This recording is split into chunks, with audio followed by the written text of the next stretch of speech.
당신의 인생을 모조리 지워가는 병이 있다면 그 사랑은 더 선명해질 수 있을까? 모든 가족은 비밀을 안고 있다. 그 비밀이 드러나는 순간 사랑은 더 깊어지기도 하고 완전히 부서지기도 한다. 독고세리는 가슴 깊은 곳에서 무언가 무너져 내리는 소리를 들었다. 거실에서 터져나온 독고탁과 장미애의 싸움은 단순한 부부 싸움이 아니었다. 그것은 모든 것을 뒤흔드는 폭로였다. 오강수 팀장이 엄마 아들이라고 한 거 맞죠? 세리는 떨리는 입술로 반복해서 물었고 장미애는 끝내 아무 말도 하지 못했다. 독고세리는 인생에서 단 한 번도 경험해보지 못한 감정에 사로잡혔다. 진실이란 참 잔인했다. 거짓말이 오래 지속될수록 그것이 진실인 줄 알았기에 진짜 진실을 마주했을 때는 세상이 뒤집어졌다. 그 길로 세리는 오범수를 찾아갔다. 오범수는 이미 알고 있었다. 처음부터 알고 있었고 누구보다 조심스레 이 진실을 감싸 안고 있었다. 오범수는 모든 걸 털어놓았다. 세리는 오열하며 말했다. 왜 아무도 말 안 해줬어요? 왜 엄마는 날 속였죠? 나한테 그럴 수가 있어요? 그녀의 울음은 분노와 배신, 슬픔이 뒤섞인 울부짖음이었다. 오범수 앞에서 울음을 터뜨린 세리는 말했다. 이제 엄마 얼굴을 어떻게 봐야 할지 모르겠어요. 날 평생 속이고 살았다는 거잖아요. 오범수는 조심스럽게 그녀의 눈물을 닦아주었다. 내가 그동안 얼마나 사랑받으며 자랐는지는 변하지 않아. 그게 진짜야. 진실이라는 건 단지 과거의 조각이지 너의 전부를 말해주진 않아. 그 말에 세리는 잠시 가슴이 놓였지만 금세 다시 무거운 감정이 찾아왔다. 근데 왜 나만 몰랐던 걸까요? 교수님도 알고 있었죠? 오범수는 고개를 숙였다. 미안하다. 말할 수 없었어. 그건 너보다도 너의 어머니가 감당해야 할 몫이었으니까. 오범수는 그녀를 품에 안고 그저 말없이 등을 두드릴 뿐이었다. 세상의 진실이 잔인할수록 말은 무력해진다는 걸 알고 있었기에 그 시각 장미애는 오강수에게 전화를 걸었다. 오강수는 서재에서 무언가를 정리 중이었다. 책상 한켠에는 태어나 처음 받았던 생일 편지들이 놓여 있었다. 모두 장미애가 몰래 보냈던 편지들이었다. 이 편지들, 엄마가 보낸 거죠? 장미애는 대답하지 못한 채 울면서 고개만 끄덕였다. 그럼 왜 그땐 나를 버렸어요? 장미애는 가늘게 떨리는 목소리로 대답했다. 그땐 내가 널 안을 자격이 없다고 생각했어. 그게 널 위한 길이라 믿었으니까. 하지만 이제는요? 장미애는 대답했다. 이제는 내가 내 아들이라는 걸 세상에 말할 준비가 됐어. 장미애가 무언가 결심한 듯 보였다. 한편 오흥수는 진영이 형의 35주년 기념 무대에서 마지막 노래를 부른 뒤 무대를 내려왔다. 박수가 끝나지 않았지만 그는 미련 없이 무대에 등을 돌렸다. 이걸로 난 충분해. 이제 쉬련다. 오흥수의 표정엔 시원함과 섭섭함이 공존했다. 그 곁에 지옥분이 다가왔다. 내가 말했잖아요. 오빠는 언제나 나한테 슈퍼스타라고. 오흥수는 그 말에 묘하게 눈시울이 뜨거워졌다. 누군가의 전부가 되는 일, 그건 모든 무대의 박수보다 깊은 위로였다. 그 시각 술도가 사무실에서 마광숙은 우연히 소파 아래 떨어진 약을 발견했다. 누구 건지 물었지만 술도가 식구 누구도 모르겠다고 했다. 이상한 예감이 들었다. 마침 병원에 화상 치료를 받으러 간 날 의사에게 약을 보여주었다. 의사는 그 약을 보며 말했다. 이거요? 알츠하이머 환자용 약이에요. 이 정도면 어느 정도 진행되셨겠네요. 어머님이 편찮으세요? 마광숙의 손끝이 얼어붙었다. 그 말을 들은 순간 그녀는 단 하나의 사람을 떠올렸다. 박정숙 여사. 그녀는 망설이지 않고 전화를 걸었다. 박정숙 여사는 조용히 전화를 받았고 마광숙은 솔직하게 약 이야기를 꺼냈다. 박정숙 여사는 잠시 침묵한 뒤 덤덤히 진실을 밝혔다. 맞아요. 내 병이에요. 심해요. 작은 조각들이 하나씩 떨어져 나가듯이 기억이 지워지고 있어요. 자각이 있을 때는 더 무서워요. 그 사람들 얼굴이 기억나거든요. 아직은 내가 누군지 알아요. 그래서 돌아왔어요.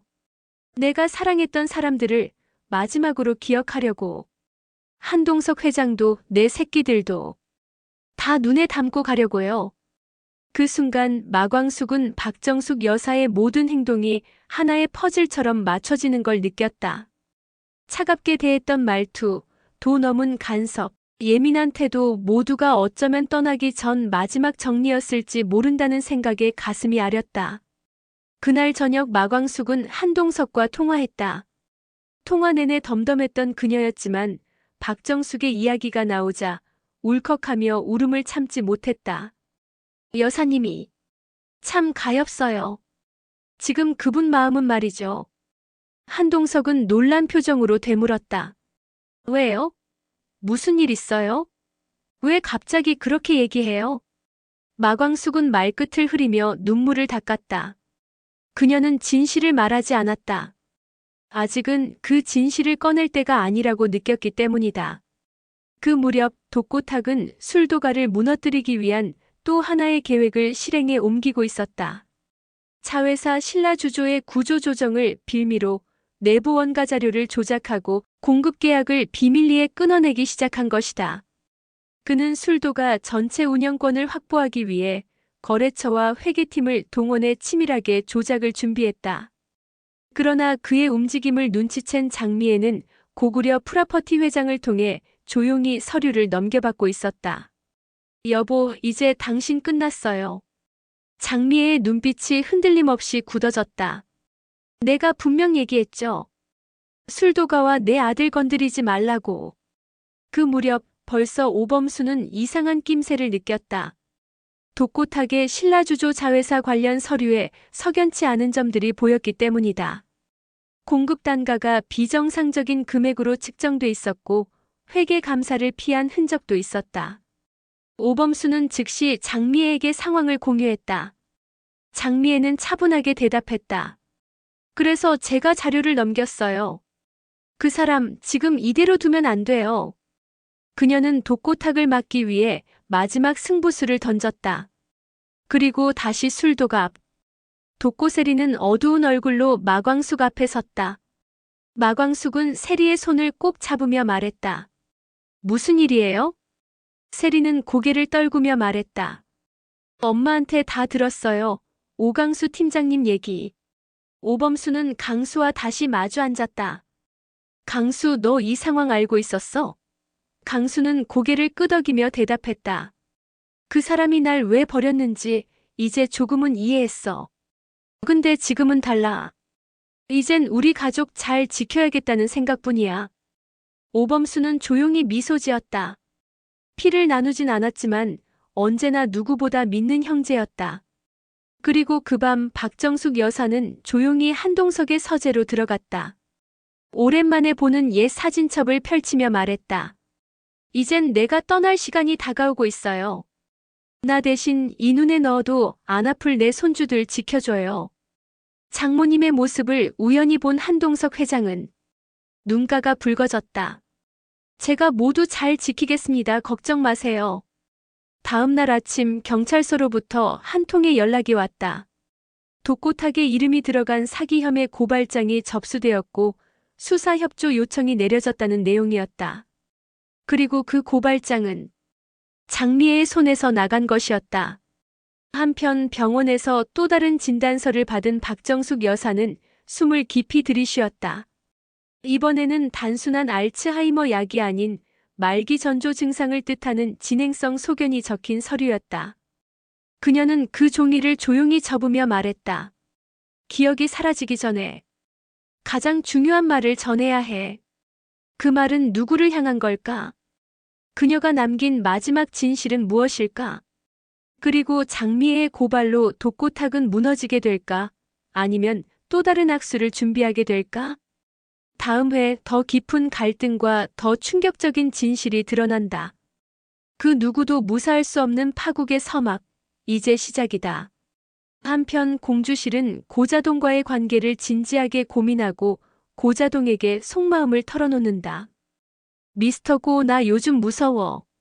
뭐가 무섭습니까? 행복해지는 게 무서워. 그 끝이 보일까봐. 고자동은 웃으며 그녀의 손을 꼭 잡았다. 미세스 공, 내 인생엔 끝이 없습니다. 시작만 있을 뿐. 두 사람은 그렇게 서로를 위로했지만 공주실은 몰랐다. 고자동이 최근 재개발 지역 투자에 실패해 막대한 채무를 숨기고 있다는 사실을. 기억이 사라지면 죄도 사라질까? 아니면 더 무겁게 남을까? 한동석은 박정숙 여사의 상태를 뒤늦게 알고 충격에 빠졌다. 왜 말 안 하셨어요? 왜 혼자 감당하려 하셨어요? 한 회장, 난 누군가에게 짐이 되고 싶지 않아. 나 때문에 고통받는 걸 보기 싫으네. 짐이 아니라 가족이에요. 장모님도 제 어머니이십냐. 그리고 아이들이 가장 사랑하는 할머니이시고요. 끝까지 함께 할게요. 그날 밤 한 회장에게 모든 사실을 이야기한 박정숙 여사는 한결과 한봄을 불러 정원에서 말했다. 혹시 할머니가 너희 얼굴을 잊게 되더라도 너무 슬퍼하지 마. 많이 보고 많이 사랑하렴. 그녀는 그날 아이들의 머리를 오래도록 쓰다듬었다. 그녀는 조용히 말한다. 기억이 사라지기 전에 가장 중요한 말을 전해야 해. 그 말은 누구를 향한 걸까? 그녀가 남긴 마지막 진실은 무엇일까? 다음 날 술도가에 이상한 제보가 들어온다. 자료 유출 정황, 내부 제보자의 존재. 마 대표님, 술도가 관련해서 이상한 자료가 외부로 유출되고 있다는 제보가 들어왔습니다. 그리고 동시에 신라주조 내부에서 폭로자가 나타난다. 그 이름은 나영은. 그녀는 모든 걸 알고 있었다. 독고타기 이중계약을 벌여온 것까지. 그녀가 말한다. 내 아이를 내 손으로 다시 지켜야겠어요. 이제는 진짜 엄마로 돌아갈게요. 나영은의 잘못된 모성애로 인해 모두가 잘못되기 시작한다. 모든 진실은 결국 드러난다. 하지만 그 진실이 누구의 손에 의해 밝혀지느냐에 따라 사랑이 될 수도 상처가 될 수도 있다. 그리고 다음 이야기엔 진실이 무너뜨릴 또 하나의 관계가 기다리고 있다. 장미애의 고발로 독고탁은 무너지게 될까? 아니면 또 다른 악수를 준비하게 될까? 다음 회 더 깊은 갈등과 더 충격적인 진실이 드러난다. 그 누구도 무사할 수 없는 파국의 서막, 이제 시작이다. 여러분이 상상하는 다음 이야기도 댓글로 남겨주세요. 오늘 이야기 끝까지 함께 해주셔서 정말 고맙습니다. 혹시 재미있게 보셨다면 구독과 좋아요 한 번씩 눌러주시면 제가 다음 이야기도 정성껏 준비하는 큰 힘이 됩니다. 언제나 건강하시고 행복하시길 바랍니다. 감사합니다.